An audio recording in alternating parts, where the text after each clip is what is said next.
exactly the kind of guy you wished your daughter had fallen in love with. But I gotta tell you, you know what? I'm really happy being me. I like me. I would go out and buy me a Coke.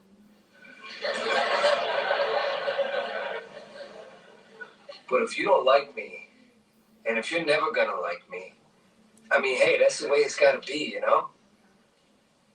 But I love your daughter, and I want to be with her for the rest of my life. And I want you to know that I am gonna take excellent care of her. And you know, folks, it was scenes like that that just made you love the character Nick more. Yes, there were funny parts about him, but whenever our guest today did scenes like that, it was so powerful, it was so riveting, and that's just one of many. And we'll talk about that as we go on today. But it is my honor to present the gentleman who you just heard on that screen right there. And that, of course, is the one and only Scott Valentine. And he is our guest today on In the Spotlight. And Scott, I want to thank you for coming on today. I am very excited. I'm a longtime fan, so thank you. I really appreciate it. Michael, thank you so much for having me. I'm honored. Truly a pleasure. Thank you, brother. Well, I appreciate it. So, Scott, the story I always heard is you were maybe 4 or 5 years old and you used to do plays in your parents' garage, and that's how the acting bugs kind of started for you. So talk about that a little bit. You know, I have vague memories of that. My parents, there was this wood pile growing up in Saratoga Springs, New York. And of course it'd be frigid, right? And so I had everybody would get dressed and the props and the costumes would be behind the wood pile. And we'd come out and do a little demonstration, a little act there in the garage. For who? Because there was no audience there. I'd rope my sisters into it. I'd rope a couple of friends into it. And I remember my mother getting very upset because I'd sneak into the house and grab the container of ketchup to use as the blood. And I'd write the plays as well. I don't know what the hell they were. I don't know what we were doing the play about, but we were having fun, you know? And interestingly enough, Scott, that was around 1963, 64. And TV really took off, especially in sitcoms. I mean, it started in the middle 50s with I Love Lucy. Then, of course, Leave It to Beaver and stuff like that. But, I mean, really, the 60s, there was so much TV. I mean, was there a show that you liked growing up or a couple shows? I mean, any actors that you kind of emulated or anything? Oh, my God. Yes. Yes. It wasn't so much, I would say, an actor. But I was born in 58. So you think I remember initial show. I remember loved watching Petticoat Junction. Yeah. I don't know if you knew that show. Oh, yeah. I loved it. Great show. I mean, very funny. Very funny. Well, and the three girls on it on Petticoat Junction were so cute. You know, I'm going to kiss the girls on Petticoat Junction. They were cute, man. And then F Troop. Remember F Troop? Oh, yeah. Yep. That was like a spinoff of Hogan's Heroes. Hogan's Heroes. Right? Hogan's Heroes. And then remember Rat Patrol? Oh, wow. Yeah. And, TV Land, that was the good thing about TV Land because they kind of showed a lot of those shows when they had their network come on in the late 90s. And you always got to see that vintage stuff that you really didn't get to see anywhere else. And Secret Agent Man, remember? Yes. Uh-huh. Another and good show. Green Hornet, remember Green Hornet? Oh, wow. Yep. Yeah. And then remember Mannix? Yes, he was tremendous. I mean, Joe, what was his? I forget his last name. What was his? And my brother, I remember getting so upset with my brother. I was the youngest of four. And remember the beginning of Mannix had him running across, I think it was the bridge in San Francisco. Yeah. And he was outrunning a car. And my brother would be, how could he outrun a car? And I'd be like, shut up.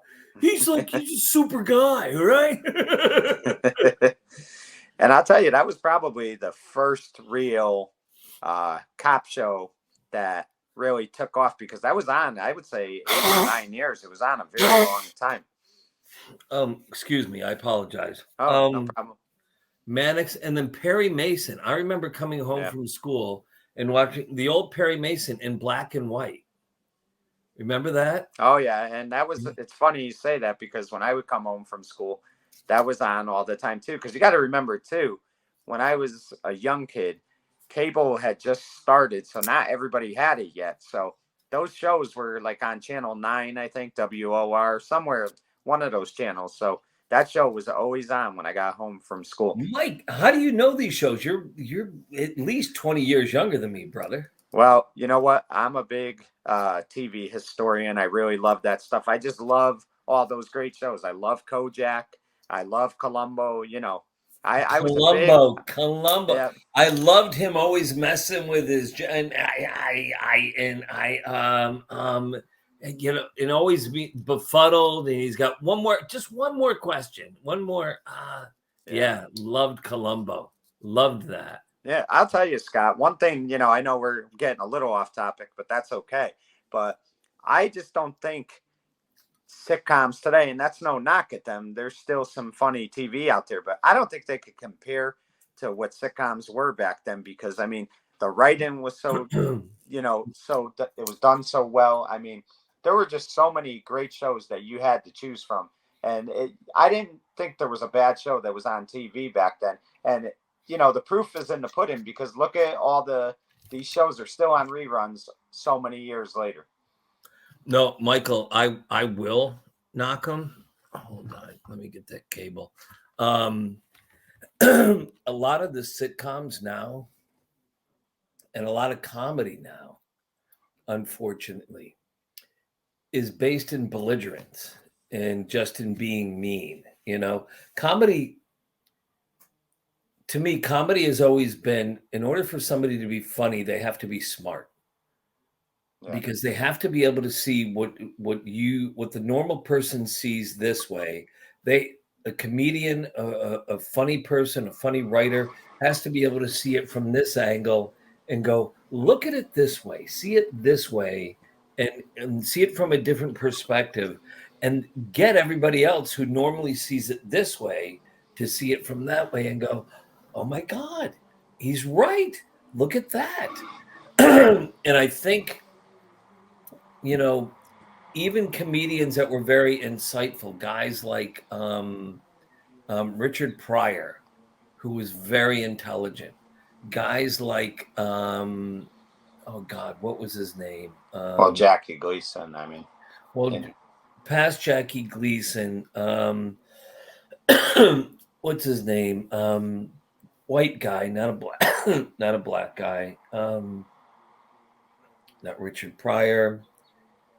Talking 70s, 80s. Yeah, 70s, 80-ish. I can't think of his name. Political satirist. I can picture him, but I can't think of his name. Whereas if now comedians like actually Jerry Seinfeld, comedians like comedians that don't rely upon tits, ass, jokes about fornication, jokes about that just belligerence. Those are people that are truly funny, that can be that insightful. Do you remember Stephen Wright? Do you remember that comedian? Yeah, very funny. Yeah, very funny, very calm, very slow, very easy. He was very enjoyable to watch, and I loved how he saw things just from a different perspective, from a different angle. And that to me, that's really special. That's something very, very unique. It's funny. Did you see the Chris Rock special? Not yet, but I plan on watching it. Yeah. I got to be careful. I got to be careful. It's funny. I worked with Chris Rock a long time ago. He and I were both broke. We both needed money, and they were shooting a test for some pilot, some example, and it was like called basketball or something, where you told a joke and you shot a basketball, and if you made it, you went around a baseball diamond. And I just remember him thinking, this is the stupidest thing. This is what my agent got me to make money, and this is just so stupid. And I was thinking the same exact thing. It was just me and him doing the pilot.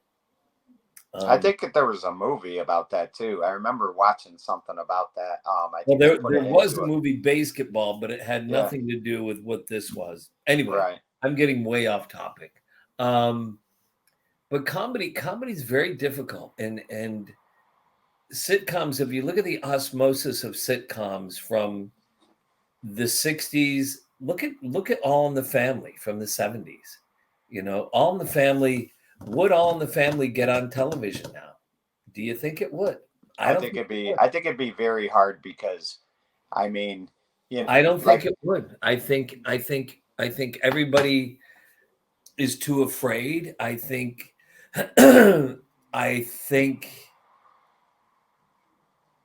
I think everybody's too afraid to deal with, interracial. You look everywhere on every commercial now, there's an interracial couple, which they've tried to like over normalize it to say, oh, it's all just hip, it's all okay. Which, okay, fine, whatever.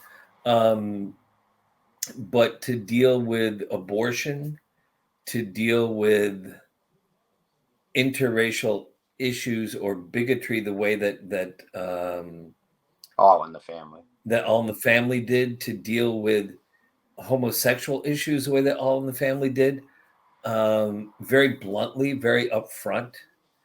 And it's really takes a lot, as you know, to present an issue and to resolve it in 22 minutes. That's what a half-hour show is. It's 22 minutes. Is very ballsy and very tough. And come on, who was the showrunner on All in the Family? Norman Lear? Yeah, yeah. Come on. I mean, look at Family Ties as the show, the scene you were playing before I came on stage. That was Gary Goldberg. Yeah.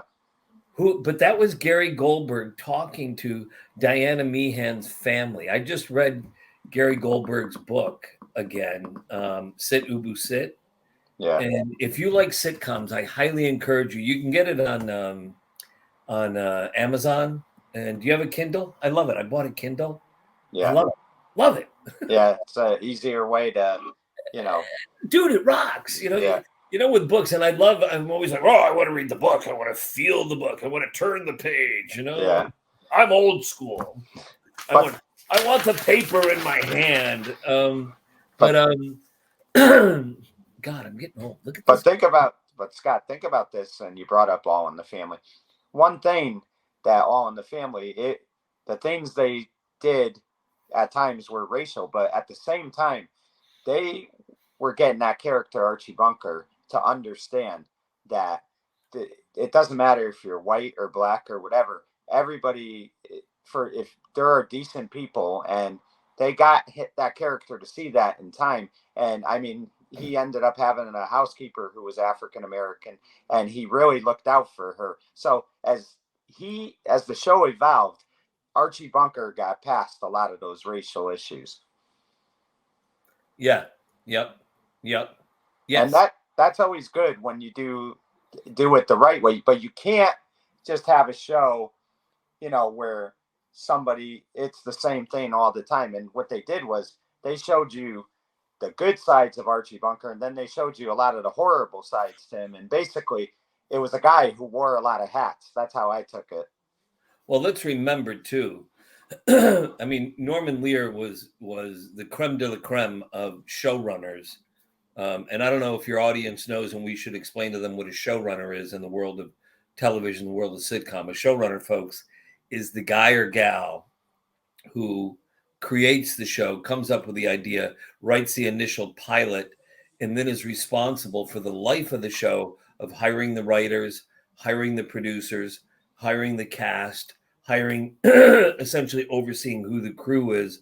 And that man or woman is the one that oversees that for the life of the show. And Right. And Norman Lear, who created All in the Family, is one of the best showrunners in the business ever. Gary Goldberg, the guy who created Family Ties, was one of the best showrunners ever. Guy that I worked with, Bruce Helford, who created a great pilot spinoff of the character Nick that I Right. got screwed summarily on that with Julia Louis-Dreyfus. Yeah. Gary Goldberg got into a fight with Brandon Tartikoff and a literal boom, boom, boom. And Gary said, well, you can't have my show. And Brandon's like, I don't want your show. Well, you can't have my show. And that show was that show with Julia Louis-Dreyfus that when they aired it and tested it, it had almost a 50 rating. It was the highest rating for a non-picked up pilot ever. It was because they were both going, screw you, like a couple of kids in the yard. But the gentleman who was the showrunner on that is a guy, Bruce Helford, who went on to be the showrunner on Drew Carey's show, the showrunner on Roseanne Barr's show, and then again on Roseanne Barr's show, was the showrunner on Charlie Sheen's show when he left 2.5 Men. When he left 2.5 Men and went to what was it called? The show he did. Anger Management. Anger Management. Yeah. And Bruce Helford was phenomenal. Is a great guy. Great guy,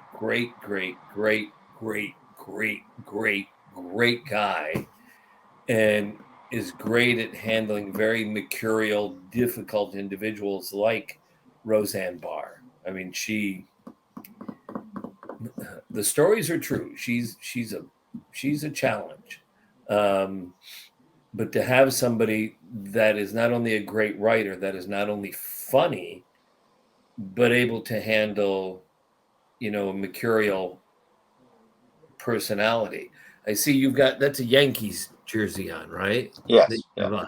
And people, when they talk about managers of baseball teams or coaches of pro football teams, coaches of NC2A, look, we just closed out on the, March Madness, really big league college basketball. You have kids, right? I don't have kids, but I've worked with kids You've worked with kids. Yeah. And when you go from like Pee Wee to minor league to little league to pony league to, Babe Ruth to then playing like touring teams and all that, with having that ability and that excellence, with coaching somebody that has that much, there's a lot of ego and there's a lot of challenge. So being able to coach, hold on 1 second. Look, no problem. Right here. Here's my business partner. See that guy right there? Oh, yeah. He played for the Expos. Yeah, I can't see the name, but Larry Meistrich. Oh, okay. Hold on 1 second. Brother, I'm doing a podcast right now. I'm talking about Red Coral, and you're calling right in the middle of it, mofo. I can't believe you, the nerve. Well, we should have you on, actually. Why don't you go home and I'll send you the link, okay?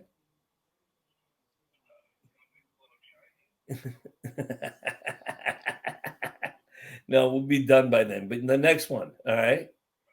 All right. I'll call you back. All right, bye. That's Larry Meistrich. Yeah. He's my partner in Red Coral. We'll talk about Red Coral. Right. Larry produced the movie. Remember the movie Sling Blade? Oh, yeah. Oh, he produced Sling Blade. It. Yeah. Remember the movie You Can Count on Me? Oh, wow. I love that you bring these movies up. It's awesome. Yeah. You Can Count on Me with, what was his name, the lead actor? The guy with curly black hair? Yeah. Why am I drawing a blank? Just won an Emmy a couple of years ago. Was it Eugene Levy or no? Oh God! I'm sure you got somebody at home watching. Hold on, let's see here. We'll go to the Oracle and ask. You can count on me.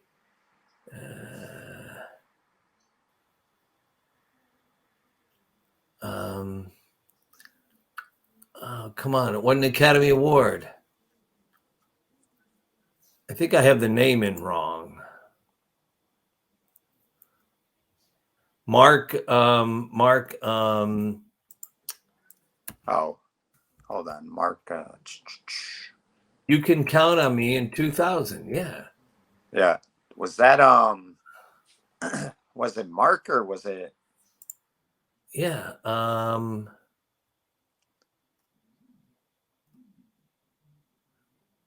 No, Mark Ruffalo. Yep. Oh, okay, yeah, Matthew Broderick, Mark Ruffalo. yeah. And I Okay. mean, it's Back to funny you bring up Broderick because he could have been a guy you did a lot of scenes with, you know.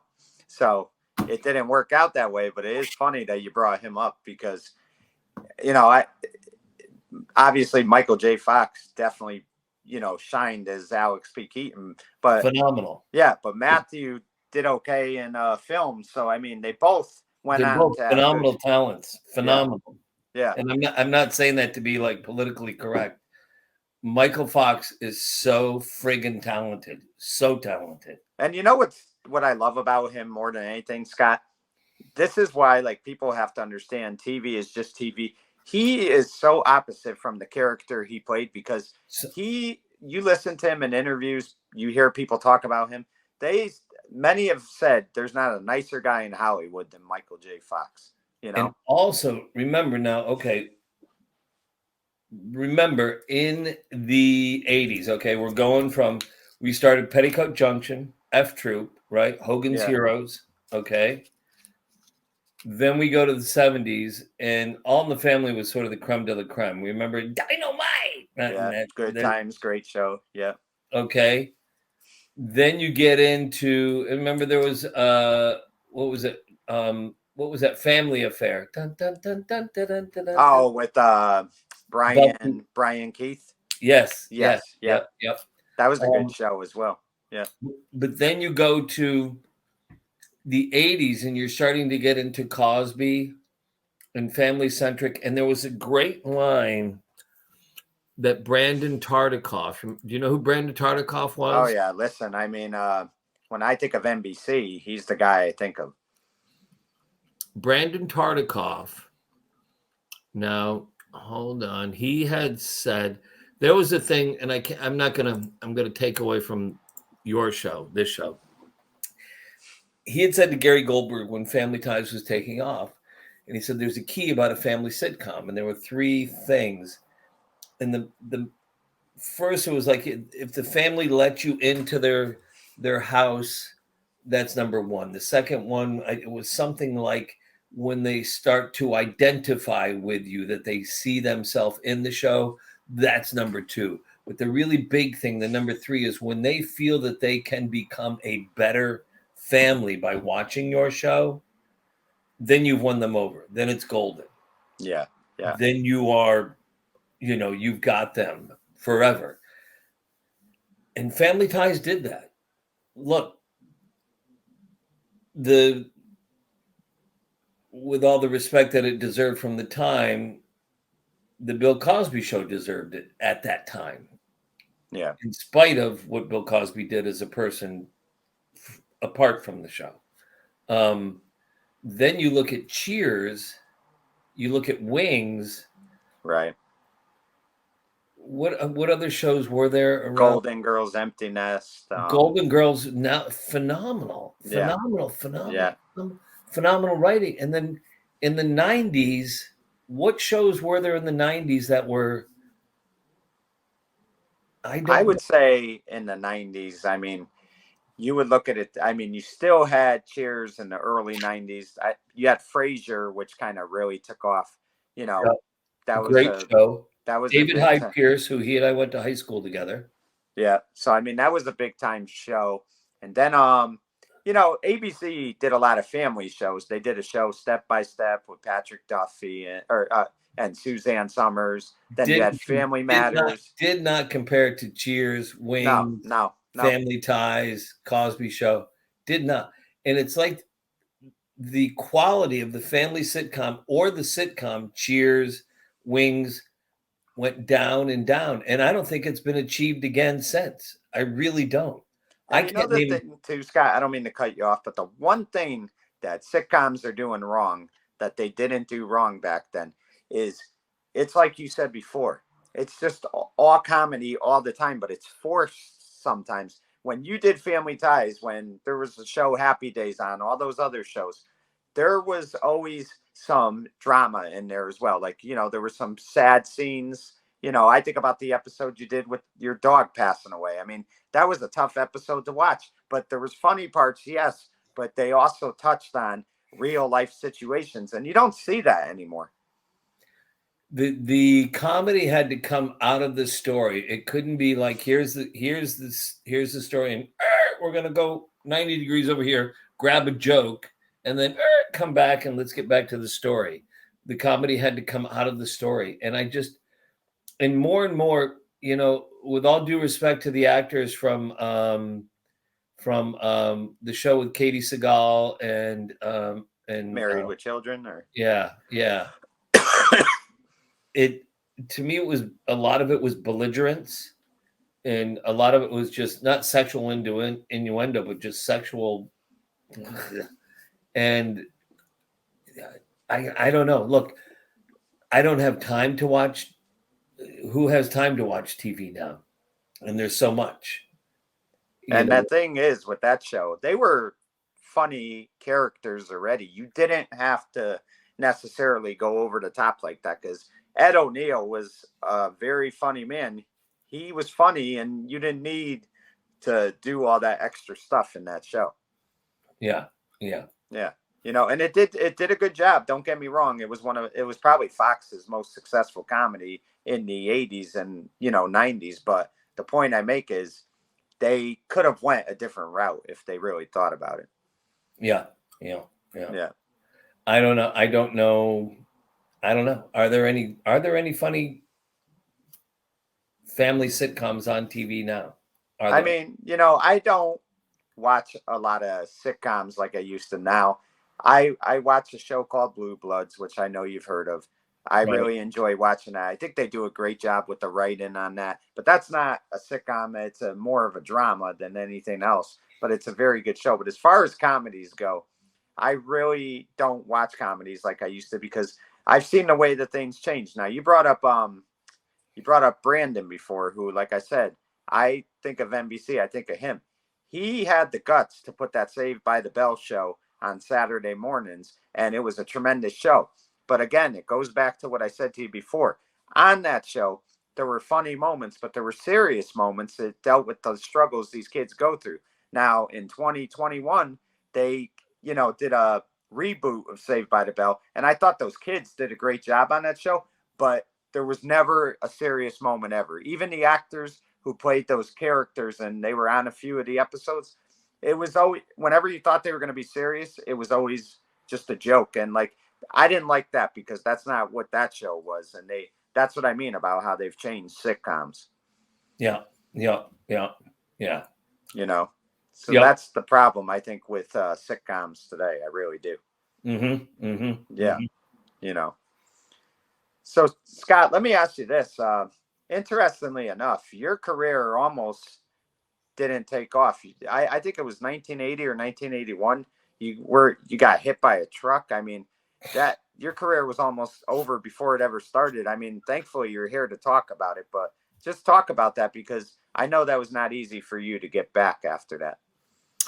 A guy driving a truck.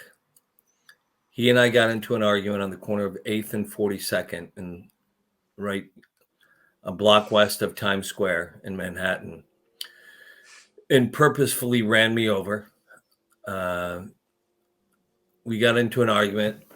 He ran me down from behind, hit me from behind, flipped me up in the air, and front tire ran over me. And then I got trapped under the back tires and not so much dragged, pushed for a block and a half. And it crushed my pelvis, crushed my left femur, crushed my left hip.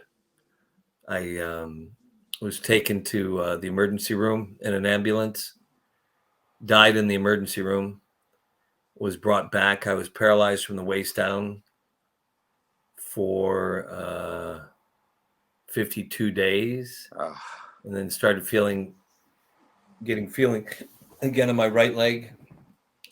very slowly, and then slowly my left leg, and then was in the hospital for about 3 months, and got out rehab for about 2 years, but eventually had my left femur, left hip, and a portion of my left side of my pelvis replaced because I couldn't walk normal. I was on the way to my agents at the time, had been offered a part on a soap opera and had auditioned for a movie, and they were having me back, and my agent wanted me to do the soap opera. I didn't want to do the soap opera. I wanted to do the movie. And I was going to meet with him and discuss do the movie or do the soap opera. And I wanted to do the movie, and he wanted me to do the soap opera. And of course, he was, no, you got to do the soap opera. You got to get constant work. And I was working as a cook at the time. And I was like, I got a job. I got a job. I'd rather cook food and sling hash than do a soap opera when I don't like it. Yeah. And he was like, it'll be more money, but I've got enough money. And I don't need more money. What I want to do is what stirred me artistically. So Right. the guy was caught. He went to jail, he was sentenced to 17 years. I don't know if he served 17 years for attempted vehicular manslaughter. And the thing is, though, Scott, is, I mean, right there, not that you were probably thinking about that at the time, but I look at it this way, that if you could overcome something as devastating as that was and what you had to go through, you probably went in with confidence when whatever role was presented to you, because you saw what it was like to have to go through challenging situations and get through adversity, and to do something like that. I'm sure you always looked at things like, you know what, if I get the part, great. If I don't, that's okay, but I'm going to give it the best I got. There's probably not a lot of nerves, correct? There became nerves when I had kids. I had a business manager that stole money from me, stole close to $1 million. He was caught, went to jail, never got the money back, but I still needed the money to feed my kids. Yeah. So I was going to auditions and needed money to buy milk, buy bread, feed my kids. So then there was nerves. There was anxiety more so than nerves. Right. But you're absolutely right, because there's many situations that we're all presented with in life that you get, painted into a corner. And I would always say, well, it's not as bad as being run over by a truck, and it can't last forever. So, and I mean, it's just, you think about it too, Scott. Medicine, obviously, every decade has gotten better and better. And in 1981, there have been many breakthroughs in medicine, but still, medicine wasn't where it is today. So, I mean, being paralyzed like that, I'm sure there was a part of you that wondered, am I ever going to walk again? So, I mean, that is no, a I did. credit to, Mike, I didn't. I had, at one point, I'm laying in bed in traction, and the doctor who had saved my life came in, and I kept saying to him, when am I getting out of this bed? When am I getting out of traction? They're doing a movie, and I've got to get out of here so I can go do the movie. And he shut the door, and he got very, very pissy with me and very adamant, saying, you're never going to walk again. When you leave this hospital, you're going to leave in a wheelchair, and you better get used to being in a wheelchair for the rest of your life. And this was a guy who was very calm, very sweet, and he got rather vociferous. And when he finished, I said, are you done? And he looked at me and he said, yeah. I said, okay, you can leave. yeah, Because I will walk again, and I will prove you were wrong, and I will prove anybody wrong that says I will not walk again. Because they said you'll never walk and you'll never have children. I've got 4 great sons, and I always knew that I would walk again. I was never not going to walk. And there were many doctors that told me, we should just fuse your hip So instead of having a free swinging joint, I would have been like Lurch, and there were many doctors that said, just stay in a wheelchair for the rest of your life. Stay in a wheelchair. You'll be all right. You won't be good, to walk around. And screw that. I did not want to be a guy. When it happened to me, I was 23, maybe. Yeah, 23. And I didn't want to be a guy at 50, 60 years old going, well, I could have. I was going to be. I didn't want to be that guy, Right. Because there were guys that I had worked with, guys I had worked with on road construction, guys I had worked with in kitchens that were that old and saying, well, I could have and I was going to be. I was like, then why didn't you? Why'd you quit on yourself? Why'd you give up? Well, and there's no excuses. There really isn't. Don't ever give up. Never give up. Never, never, never, never, never give up. If you want it bad enough, there's always a way to do it. You'll always find a way to do it. And I just don't care. I don't care what the condition is. Look at people. Look, I went and spoke at a school a couple of weeks ago that is a school for mentally challenged people. And these are kids who want to act. They want to become the class I spoke with people. And you know what? Then they should try. Because I've worked with actors that are considered, I don't know what the politically correct word is, but they're considered mentally retarded. And there are kids that have gone on, there are adults that have gone on and have done it. They may not become the next Laurence Olivier, but they've done it in some capacity and some level. And they achieved their dream. And I think the one kid that I just had so much admiration for, because he did it in a time where, it was probably very difficult to be taken serious. But the kid, Chris, and I can't remember his last name, but he was on the show Life Goes On. Yes, and had Down syndrome. Yes, and I mean, he was phenomenal. And I mean, I'll tell you right now, he should have won an Emmy on that show because he was so good. And I mean, I just always had so much respect for him. And he was the type of guy that you could be proud of because he wasn't going to let anything stand in his way. And he proved that, if you, like you said, if you want something, you can make it happen. You can make it. Look at Marley Matlin. Yes. Look at the guy who plays baseball and he's got one arm. Jamie Abbott. Yeah. One through a no-hitter. Yeah. And he does it, Yeah. And I mean, it just goes to, like you said, I mean, you brought it up. You just can't give up. I mean, even if they tell you, and doctors will, like you said, they'll be blunt with you and they'll tell you, you're not going to walk again, or, this leg's never going to work that way, or you're not going to be able to do this. But people find ways to, I think of, you were talking about soap operas, and I can't remember this actor's last name, but I know his first name was Michael. He was on a show, Guiding Light. He had developed Lou Gehrig's disease, and little by little, he started, to lose his mobility, but he continued to act. He did it on a computer, and he wasn't going to stop working because he had this disease. He wanted to keep working.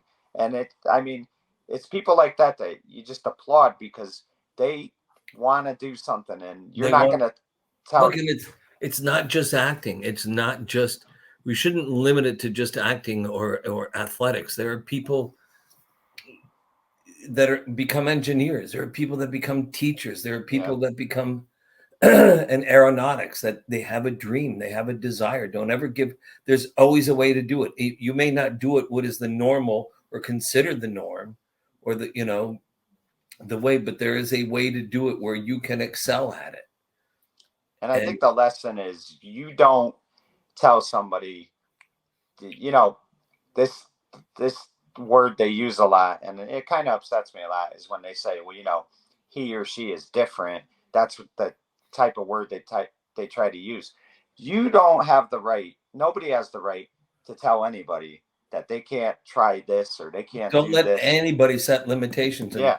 Look, I got sick of Hollywood and I left in 2004. and I became an investment banker. I have a degree in pretending. That's what my degree is. Yeah. I have a 4-year degree in pretending, and I became an investment banker. And I got back into it. The guy that you just saw, right? Yeah. My partner, Larry Meistrich, he's a Jewish guy. He played pro baseball. How many pro baseball players do you know that are 5'8" and Jewish? Yeah. I mean, I would have to look, obviously, but I mean, You could maybe 30, 40, right? And he had a desire. He was like Mr. Hustle. And then we're launching our own OTT. OTT stands for over the top. We're launching our own streaming service. Tell your listeners it'd be great if you could put it up on your thing. It's Red Coral Universe. Red Corner. Okay. Okay. Yeah. Red Coral Universe. If you go, we're on Roku, we're on Fire Stick, we're on Google Chrome, we're on Apple TV, we're on iOS, we're on Android. You go to www.redcoraluniverse.com. And we had so many people saying, you can't launch your own streaming service. You guys can't do it. Well, we've done it. Yeah. Our official launch is at the end of April, and we've amassed over 4,000 titles. And people say, well, you guys won't get it. How are you guys going to do it? You know what? Here, hold my beer. Hold my beer. Just you watch and see. So watch and see. And what we're doing, Mike, is we're treating people the way we wanted to be treated. We want to be a home for independent content makers. There was about 100 years ago, there was a film company that was started called United Artists. And it was started by Charlie Chaplin, by other artists that were sick of getting screwed by the studio. And it was writers, directors, actors, and they formed their own studio. And everybody got paid fairly, equitably, and everybody shared in the profits. And there was a group theater that was formed by God, my mind is drawing a blank. I'm getting older.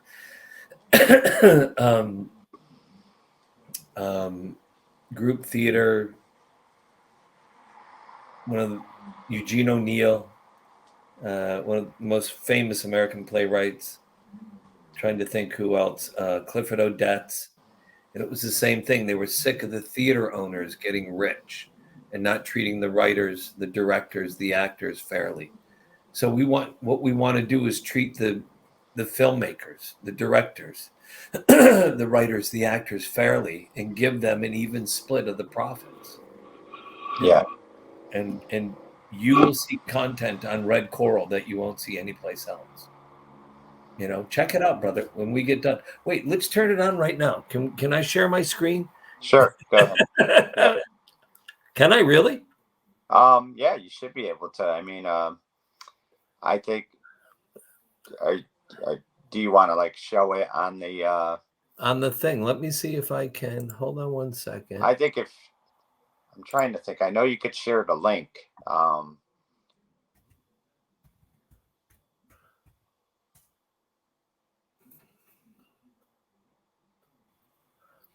And I mean, I think that's a great thing too, because I mean, let's face it, streaming is becoming the new thing. I mean, eventually, I think in about 10 or 15 years, that's how you're going to watch everything is through streaming. I have it up. Can I don't see where I could share my screen. Yeah, I mean, you could check like maybe in the settings. In the settings over there. No, not in the settings. No. I'm not so hip to StreamYard. Yeah, I mean, again, when it comes to like present, let me see. Slides, share screen. Hold on. Screen sharing is the easiest with two. Oh, no. Screen sharing works best with a good computer. Okay. Share screen. Let's see. Share screen. Select tab.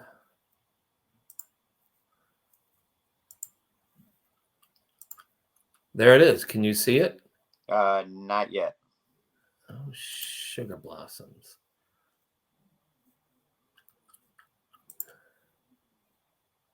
Now? No. No, not yet. Stop screen, present. Let me see. Present.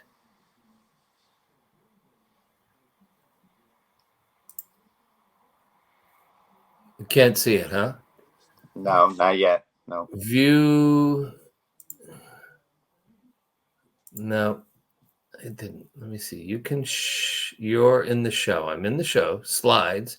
Share screen. Okay. Share screen. Select a tab to preview. Entire screen. Okay.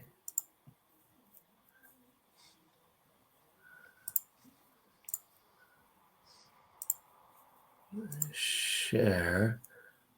I think now can you? No, not yet. No, I don't know how to do it. That's all right. We'll definitely figure something out afterwards. But I do Okay. think that this is really cool. And I mean, like I just said, I think streaming is going to be what we're going to see in 10 to 15 years. That's all we're going to see. I really do. I mean, that's where you're going to have to watch. You talked about the tournament. That's where you're going to watch March Madness and stuff. It's really going to come down to that, you know. That's where with my wife, she'll be watching, and here it is here. Yeah. And when I go to watch the game, so she can keep watching TV on the big screen, and I put it on my phone or I bring my computer. I hope you were rooting for UConn last night, but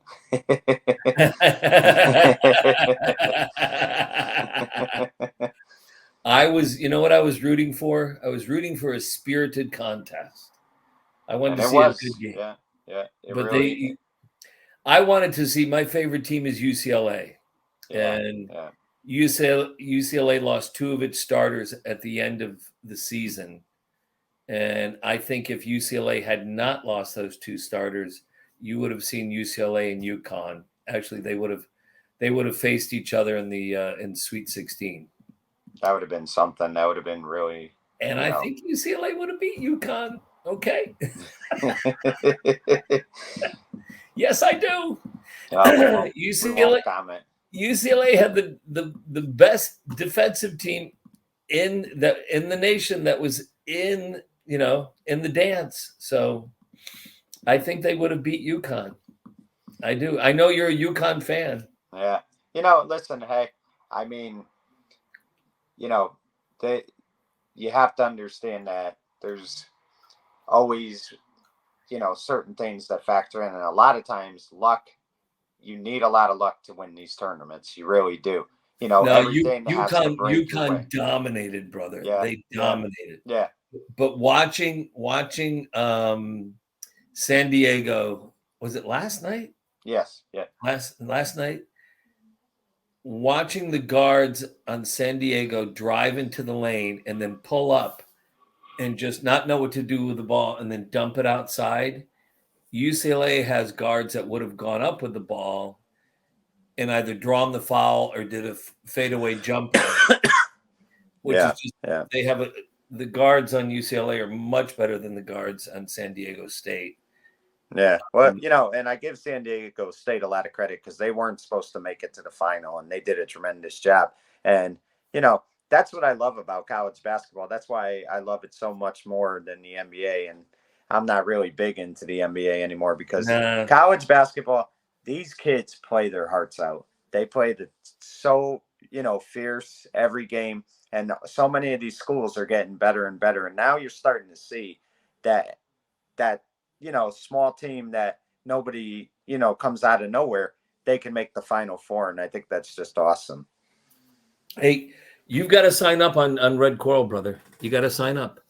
You got to make sure you go. You sign up. Oh, yeah, definitely. There's content there that you will not get anyplace else. Okay. Oh, I believe it. Listen, I mean, just the little bits and pieces I've seen that you've shown me. I mean, it sounds like it's you got to be excited about it because I mean, Very, this has got very to excited. be, you know. And let me ask you, Scott. I mean, I wanted to bring this up because obviously a lot of people associate you with the show Family Ties. But I heard like over the years, you kind of had mixed feelings about playing the character Nick. Now, let me just tell you my feelings on the character Nick. I thought he was one of the funniest characters on that show. But what I loved about him is he knew how to be good at giving advice to Mallory or to Alex or to, Stephen Keaton. He was very level headed. And one of my favorite scenes was when, you know, Mallory was kind of always, kind of mean to her friend Skippy Handelman. And the character Nick tells her, you shouldn't really be so hard on the guy. The guy really likes you as a person. And, you got to try to understand his way, how he feels about you. And I just felt like that character, Nick, he wasn't just this funny guy and people thought, maybe sometimes people thought he was dumb. He really gave a lot to that show, a lot of advice. But the one thing I didn't like about the character Nick, and I thought this was more about the writers, is how can Nick, prove himself that he's good for Mallory, prove himself to the Keaton family when they don't have him having a job and stuff. I thought that part of it didn't make sense to me. So, what was your feelings on playing that character? No, that it wasn't that I didn't like the character. What was actually very difficult for me at times is I got paid so much money that it was really hard to justify that in my mind. It was it was kind of, I had this weird thing, Michael, where I did voiceovers for a long time. Got paid a lot of money to do it. And it was so easy. And I'm thinking, God, why am I getting paid this amount of money? And like Family Ties, some weeks I just walk out and I say to like, hey, a couple of them, and I got paid a lot of money. Yeah. And I'm thinking, teachers should get paid this kind of money. Engineers should get paid this. People that are saving our country should get paid this. It was hard to reconcile with. And that's what I wanted to ask you too, Scott. You, Mark Price, Courtney Cox, Tracy Poland, you guys were recurring characters on that show. So you weren't on every episode. So, I mean, how did that work for you guys? Did you have a contract with the, show? Or, I mean, could you guys have said to them tomorrow, I'm sorry, I can't do this episode. I have something else going on. How did it work for you? Because you guys were always recurring characters who were maybe on 10 to 12 episodes a year, but you were never on every episode. I don't know what Courtney or what Mark's deal was. What my deal was, I was committed to 15 episodes, 17 episodes, and I had to be there when they called, Yeah. If I wanted to do a movie in the middle, I had to get permission, but it wasn't like I could go off footloose fancy free, and to get permission to do a movie, it was very difficult to get that because they wanted to say, look, we've committed, and they were paying you good money. So, And who would you say, Scott? I mean, when I look at it, I think of the three characters that you really interacted a lot on the show.